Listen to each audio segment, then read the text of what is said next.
পথিকৃৎ বাবু, আমরা আমেরিকায় দেখছি লস এঞ্জেলেসের মতো একটা জায়গা যেখানে হলিউড রয়েছে, সেই জায়গাটা দাউ দাউ করে জ্বলছে, ন্যাশনাল গার্ড নামিয়ে এই অনুপ্রবেশকারীদের আটকানো যাচ্ছে না, এত সংখ্যায় তারা রাস্তায় নেমে তাণ্ডব চালাচ্ছে। স্যার, এই নিউটনের মতো লোক যারা বাংলাদেশে এক রাউন্ড তাণ্ডব চালিয়ে তাদের এক্সপিরিয়েন্স হয়ে গিয়েছে, জানে কি করে করতে হয়, তারা এখন আমার রাজ্যে এসেছে।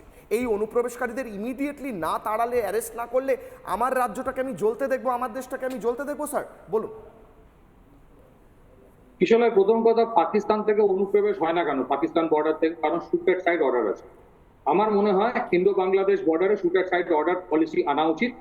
আমরা এখনো ওখানে একটা সফট অ্যাপ্রোচ রাখি, যেটা একদমই উচিত, এবং আমি আশা করি এখানকার সমস্ত রাজনীতিবিদরা সেটাকে সাপোর্ট করবে। দ্বিতীয় কথা হচ্ছে, আমাদের দেশে কি পানিশমেন্ট আছে সেই লোকটার জন্য যে এই আধার কার্ড বা ভোটার কার্ড বানিয়ে দিচ্ছে, বা আমাদের এই সেন্ট্রাল মেকানিজম বা কোনো মেকানিজম নেই কেন যে একজন কেউ বললো সে আধার কার্ড বানিয়ে দিল এবং সেটা ন্যায্য হয়ে গেল?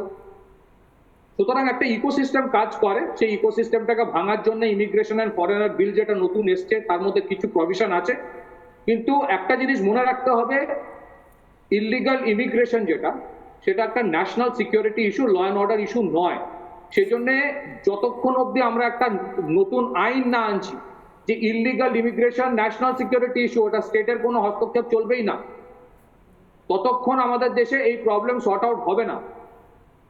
আপনি দেখুন, আপনি অনুপ্রবেশ নিয়ে বলছেন, বাংলাদেশের মতন দেশ যেখানে কক্সবাজারে রোহিঙ্গারা মেজরিটি হয়ে গেছে এবং বাংলাদেশের লোকেরা বলছে এদেরকে তাড়াও। এই শেখ হাসিনার সরকারের সময় ভাসান 4 বলে একটা আইল্যান্ডে, দ্বীপের মধ্যে তাদের ট্রান্সফার করার কথা বলা হচ্ছে সেন্টার থেকে। এখন আমি একটা কথা লাস্টে বলতে চাই, ন্যাশনাল ইনভেস্টিগেশন এজেন্সি আছে, কোনো মেজর টেরর অ্যাটাক হলে তারা চলে আসে, সেরকম ব্যুরো অফ ইমিগ্রেশনকে একটা ল এনফোর্সমেন্ট এজেন্সি করতে হবে। এটা একটা টেকনিক্যাল কথা বলছি, তবে গিয়ে কিছু কাজ হবে। আর যারা বলছে বিএসএফ কাজ করে না, আমি তাদের রিকোয়েস্ট করব, আপনারা গিয়ে দেখুন, একটা মানুষকে যদি আনফেন্সড বর্ডারে 500 মিটার হ্যান্ডেল করতে হয় এদিক ওদিক, সে পারবে? রাত্রির অন্ধকারে ইলেকট্রিসিটি দেওয়া হয় না, জমি দেওয়া হয় না, এখন জমিটা দেওয়া হচ্ছে, সেটার জন্য অভিনন্দন জানাই, কিন্তু তার মানে এই জমিটা গত 10-15 বছর ধরে ছিল না।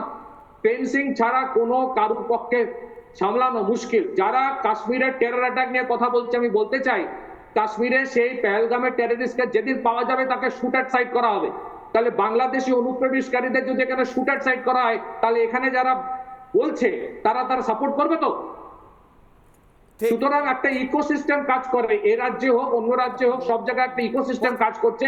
এই ইকোসিস্টেমের মেরুদণ্ড যতদিন ভাঙানো হবে এবং যতদিন অবধি আমরা বাংলাদেশ বর্ডারটাকে পাকিস্তানের মতো ট্রিট না করব, আমরা করি না, এটা আমাদের ভুল। ঠিক বলেছেন স্যার, আমি আসছি স্যার। নানা ধরনের কন্টেন্ট দেখার জন্য লাইক করুন, শেয়ার করুন আমাদের ফেসবুক পেজ, সাবস্ক্রাইব করুন আমাদের ইউটিউব চ্যানেল। পাশাপাশি অন্যান্য ব্রেকিং নিউজের জন্য অবশ্যই চোখ রাখুন রিপাবলিক বাংলায়।